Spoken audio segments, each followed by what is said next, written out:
मेरा serious issue था बोलने के अंदर, बीपर देने में, बोलने में, बात करने में, वीडियो के ऊपर अपना वॉइस ओवर देने में मुझे प्रॉब्लम होता था।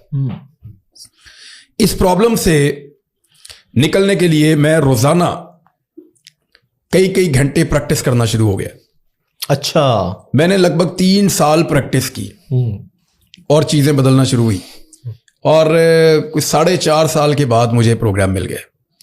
4.5 साल के बाद मुझे प्रोग्राम मिल गया। तब मुझे बोलना भी बेहतर हो गया मेरा, कुछ मैंने इन चीज़ों के ऊपर एक्सपीरियंस भी हो गया।